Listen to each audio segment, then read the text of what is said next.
Well, hi, I'm Tracy Kajewski-Correa, the Director of STEER, and I'm very pleased to provide this brief overview of what we plan to release to the community under our new grant awarded from NSF. And this is what we're affectionately calling STEER version 2. So STEER version 2 is about expanding STEER's operational model to make us more effective in the work that we do. And part of this means we're also going to be expanding our governance model. Now, the 5 directors that initially helped to erect STEER and serve as the lead investigators on the NSF grant are now being flanked by research associates in an expanded model. But now we are also interfacing with important advisory bodies.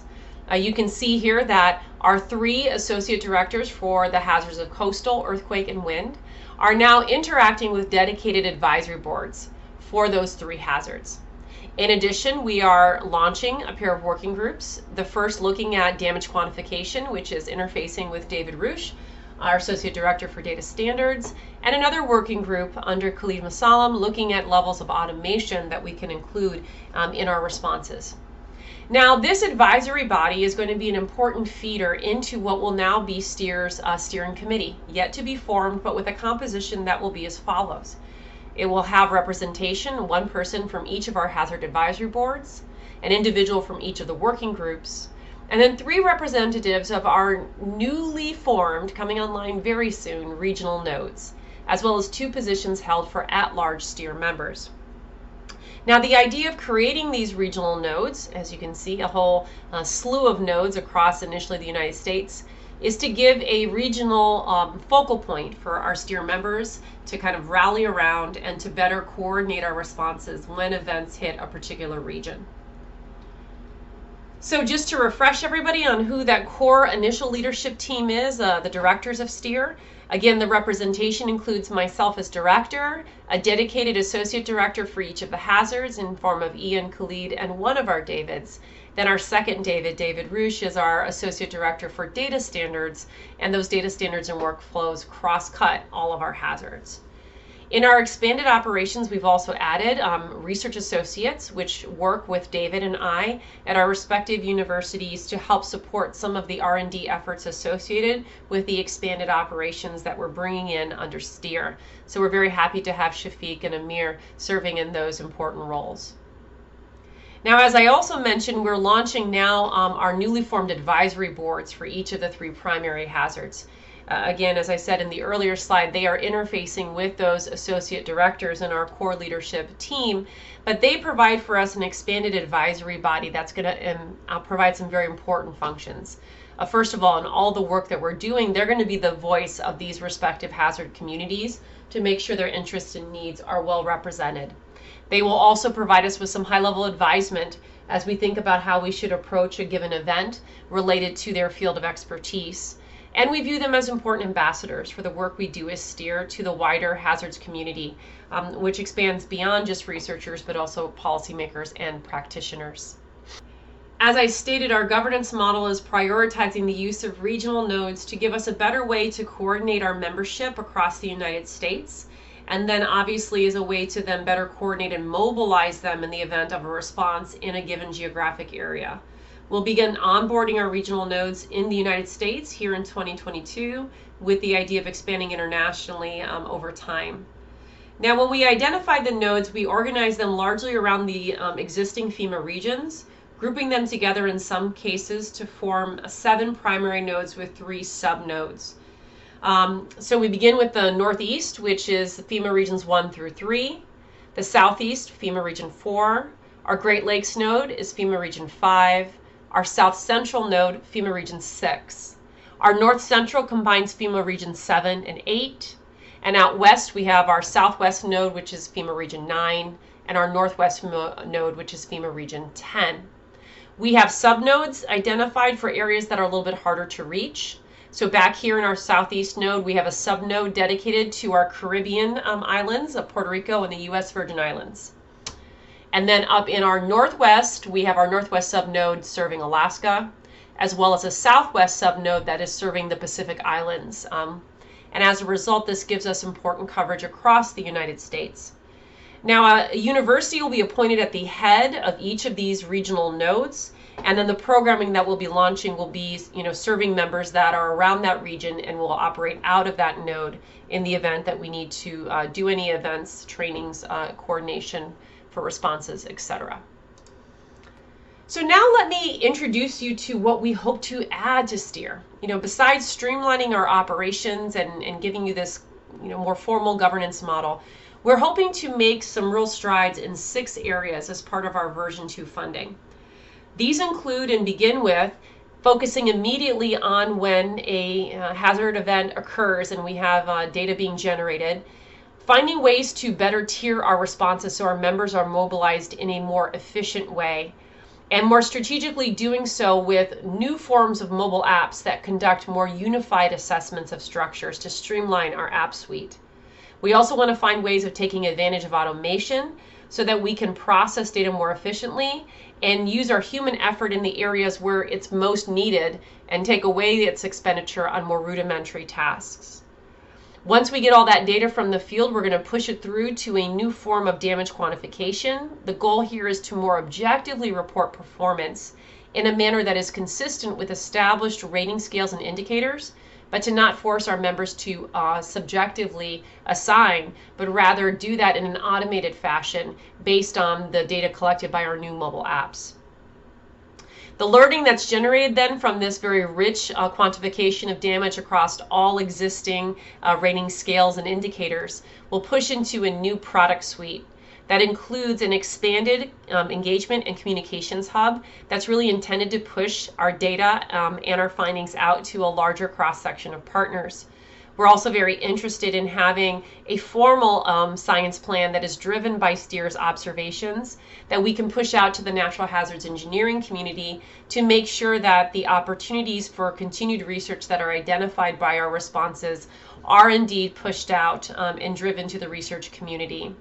And all of this kind of work across these 6 objectives is taking advantage of some NARI elements that are especially crucial, including our colleagues at Design Safe, new collaborations with the Sim Center and Converge, as well as Rapid EF.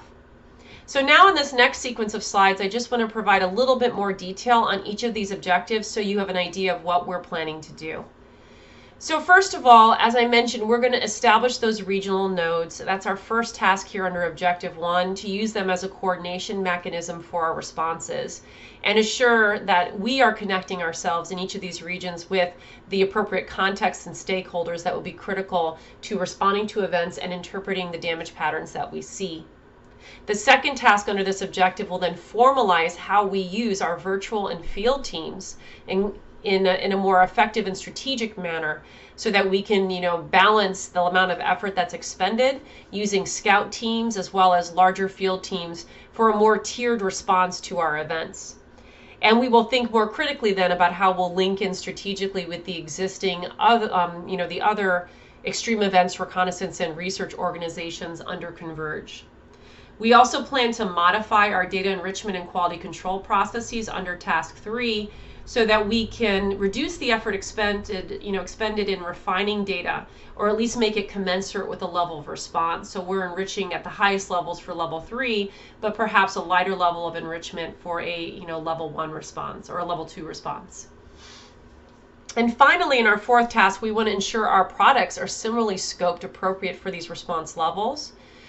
So we're going to more formally define the scope and length of each of our standard products to better align them with this 3-level response model. And we're going to push more of the detailed analysis into archival publications, which will help our members who are in academia and working toward promotion and tenure. Under Objective 2, the goal here is then to similarly streamline the way we do our structural assessments. We have a family of apps right now in Fulcrum, and the goal here is to migrate that into a single app that will be able to serve all of the hazards and typologies that StEER is evaluating.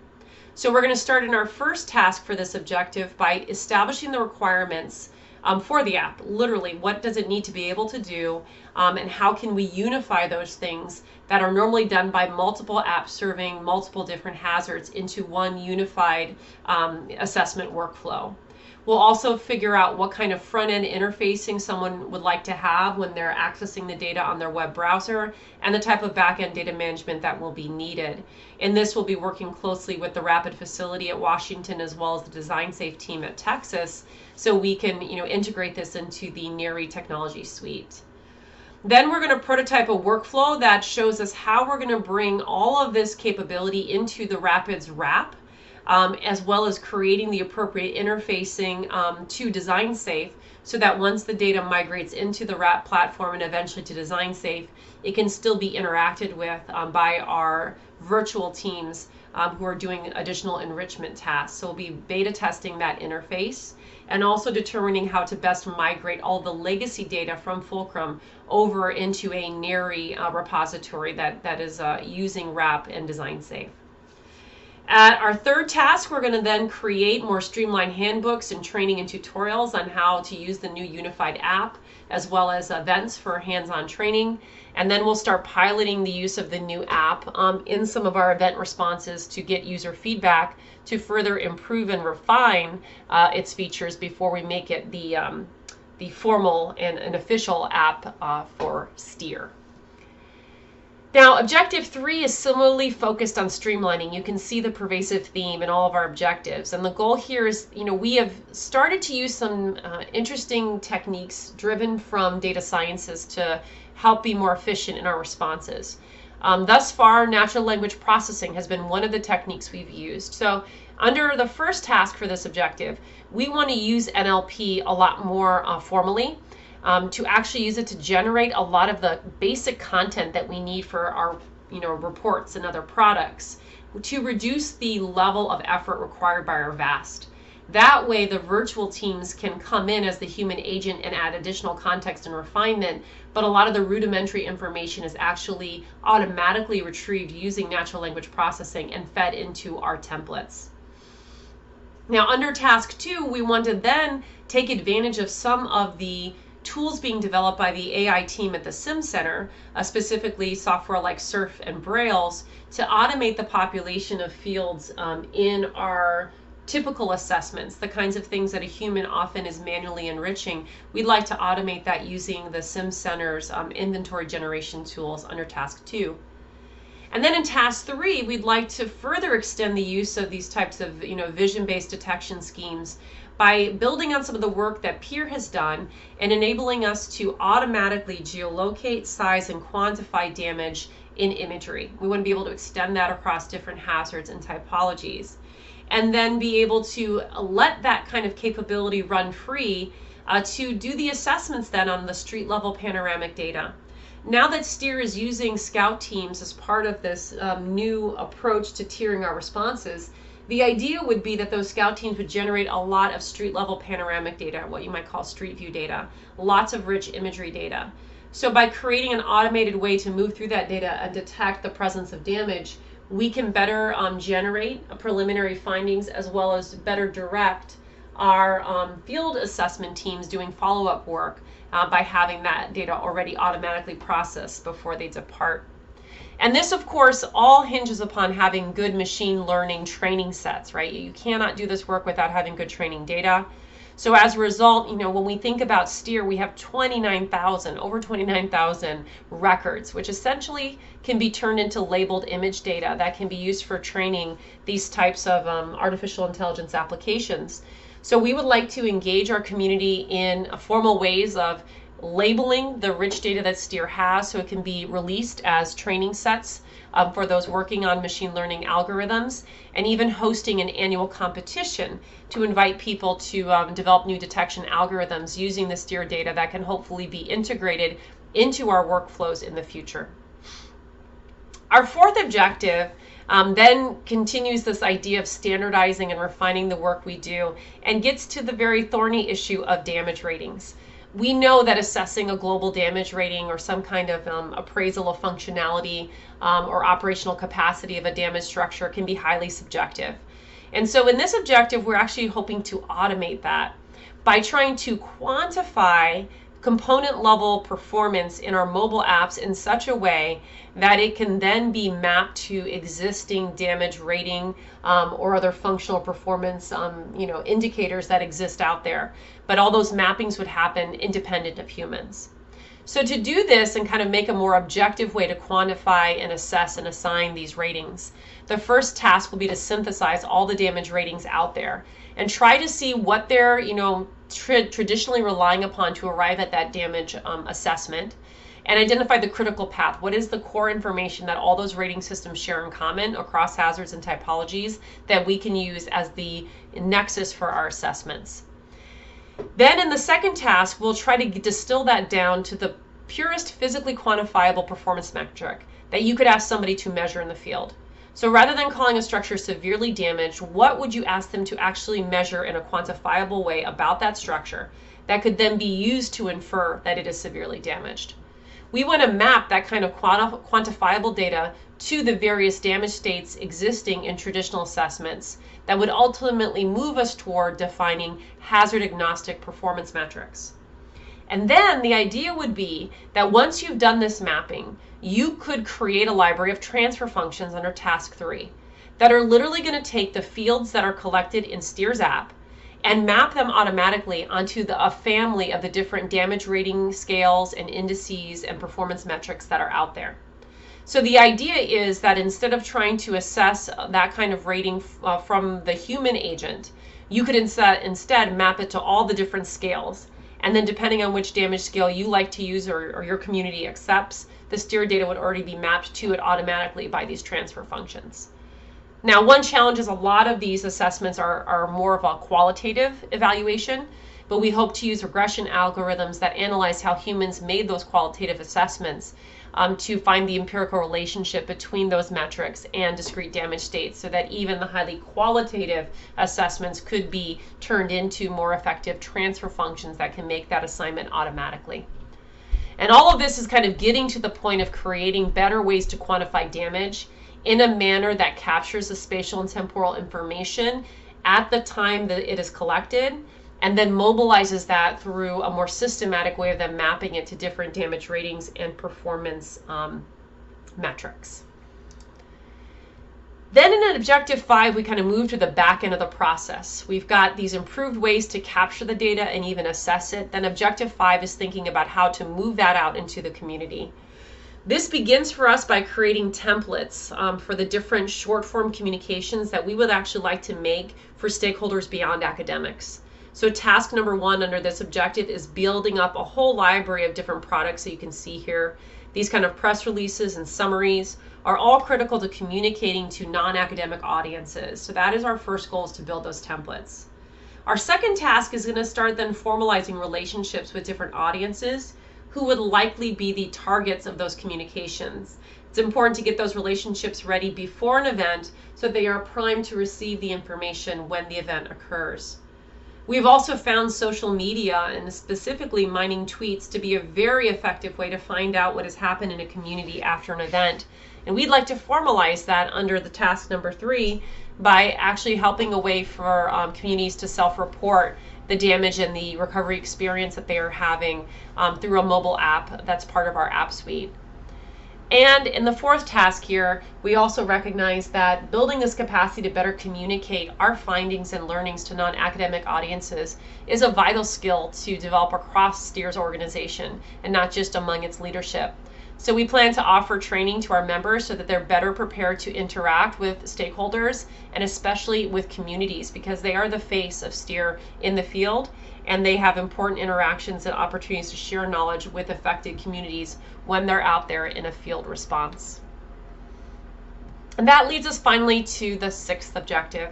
What do we do with all that field observation and those lessons learned? We'd like to direct those toward an observation-driven science plan. So the idea here is, in the first task, we want to compile all the major findings and recommendations that StEER has made in our past responses, and kind of make a list and identify any ways in which those have been built upon by rapid awards and other funding. But then more importantly, under task 2, start triaging. Okay, well, which of these ideas or these recommendations for future work are actually viable and could be advanced and should be advanced. And if they should be advanced, then what kind of data, what kind of investigations, what NARI assets, and how should this work even be translated? Really wrapping around those key priorities, a roadmap for how to actually build up an effective proposal to advance this into formal research. So we would like to really see more people do follow-on research with StEER, and that will essentially require us to create a draft science plan. So under task 3, we plan to draft a science plan that contains all of the priority areas and that kind of roadmap to implementation. We'll put that on the StEER website and give it also to the NARI sites for feedback. And then after receiving that feedback, we are going to then release it formally and encourage our members to use it to guide their proposal writing to NSF and other agencies to make sure that StEER observations are truly advanced through follow-on research. So here you can see the timeline for how we plan to roll this all out. We are currently doing this kind of ongoing maintenance and streamlining of our core operations and responding to events, and that's going to not be disrupted by this expansion of our efforts. But then each of those 6 objectives I discussed today, they are going to be phased out as shown here, where the dots indicate when we plan to bring them live to our community of users to improve our capabilities to respond to these events. So you can see that those will be phasing out over the next 3 years at the milestone dates shown again by the dots in this timeline. So with that, I would just like to thank you for your interest in learning about StEER Phase 2. I want to also express our sincere appreciation to the National Science Foundation, especially for renewing our funding here for StEER V2 through the second award shown on this slide. I also like to thank our colleagues in the other extreme events research and reconnaissance organizations who are all kind of organized under Converge for just all of the information sharing, all the knowledge sharing, and all the mentorship that helps us all be better at conducting this kind of important work.